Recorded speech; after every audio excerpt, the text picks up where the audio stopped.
மான நாமத்தில் தினமும் கர்த்தருடைய சத்தத்தை கேட்டுக்கொண்டிருக்கிற என்னுடைய பிள்ளைகளை வாழ்த்துகிறேன், ஆசீர்வதிக்கிறேன். நீங்கள் ஆசீர்வதிக்கப்பட்டவர்கள். இந்த நாளிலும் கூட கர்த்தர் நம்மளை உணர்த்தி சொல்லுகிற ஒரு வார்த்தை, இன்று உன்னை எது பின்தொடரும் என்று உனக்கு தெரியுமா என்று ஆண்டவர் என்ன செய்கிறார்? ஒரு கேள்வியோடு கேட்கிறார். நம்மளை இன்றைக்கு எது பின்தொடர்கிறதுன்னு நமக்கு தெரியாததுனால தான் நமக்குள்ள பல புலம்பல் இருக்கிறது, சில வேதனைகள் இருக்கிறது. உங்களை எது பின்தொடர்கிறது உங்களுக்கு தெரியுமா? நமக்கு நிழல் போல நம்முடைய ஆவியானவரும் நம்மளை பின்தொடர்ந்து கொண்டு தான் என்ன செய்கிறார் இருக்கிறார். நம்ம இன்றைக்கி ரட்சிக்கப்பட்ட தேவனுடைய பிள்ளைகள் எது பின்தொடர்கிறதுன்னு சொல்லி பயப்படுறாங்க. நம்மளை சுற்றில் ஏதாவது பிசாசுகள், ஏதாவது போராட்டங்கள், ஏதாவது பிரச்சனைகள், இல்லைன்னா தேவையில்லாத ஏவல், மை, இதுக்கு தான் பயப்படுறாங்களே தவிர நம்மளை சுற்றிலும் ஆண்டவர் இருக்கிறார் என்கிற நம்பிக்கையே நமக்கு இல்லாமல் இருக்கிறது.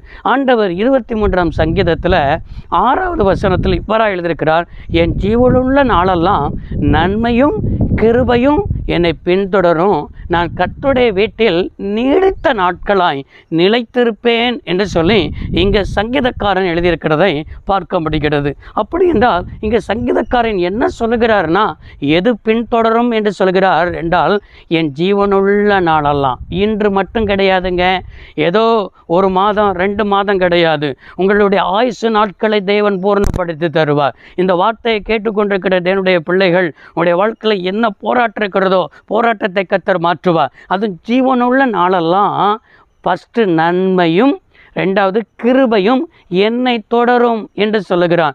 நன்மையும் அப்படின்னா உங்களுக்கு நன்மையான ஈவுகளை தேவன் அருள செய்வது அதிக நிச்சயமாக இருக்கிறது.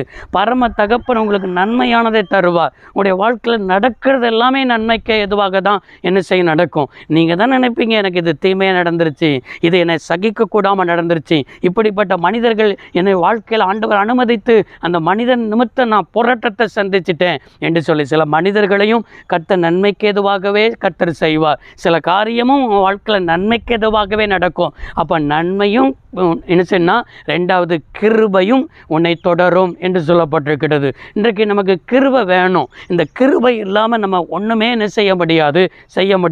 ஊழியம் செய்வதற்கு கிருபை வேணும், வேலை செய்வதற்கு கிருபை வேணும். அது மாத்திரமல்ல, பரிசுத்தமாக வேலை கிருபை வேணும், அதிகமாக பிரயாசப்பட கிருபை வேணும். இந்த 2ஐயும் உன்னை பின்தொடரும்னு ஆண்டவர் சொல்லுகிறார். ரட்சிக்கப்பட்ட தேவனுடைய பிள்ளைகளை இதுதான் தொடர்ந்து வருமே தவிர தேவையில்லாத காரியங்கள், அசுத்த ஆவிகள், அசுத்தத்தின் காரியங்கள், அசுத்தத்தின் செயல்கள் உன்னை தொடராது. ஏன்னா நீ தேவனுடைய பிள்ளை, உன்னை சுற்றிலும் என் தெய்வம் இருக்கிறார் என்பதை நீ என்ன செய்யணும்? விளங்கி கொண்டு இந்த வசனத்தில் என்ன சொல்லியிருக்குன்னா, நான் கர்த்தருடைய வீட்டில் நீடித்த நாட்களாக என்ன செய்வேன்? நிலைத்திருப்பேன் அப்படின்னு சொல்லப்பட்டிருக்கிறது. அப்படின்னா அவருடைய வீட்டில், அவருடைய பிரசன்னத்தில், அவருக்குள் நான் என்ன செய்வேன்? நீடித்த நாட்களாய் நிலைத்திருக்கத்தக்கதாக. இன்றைக்கி அநேகர் என்ன செய்வது கிடையாது, நிலைத்திருக்கிற அந்த அனுபவம் இருக்காது. எந்த ஒரு காரியத்திலும் நிலைத்திருக்க மாட்டாங்க, ஆவிக்குரிய வாழ்க்கையிலும் நிலைத்திருக்க மாட்டாங்க, உலகத்தின் காரியத்தில் நிலைத்திருக்க மாட்டாங்க.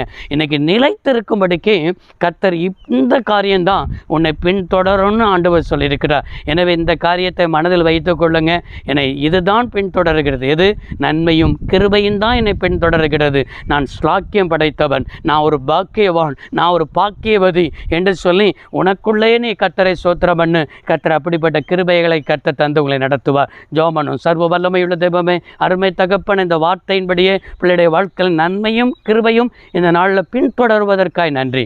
இயேசு ரட்சக நாமத்தில் பிதாவே, ஆமென். கர்த்தர் ஆசீர்வதிப்பாராக. God bless you all.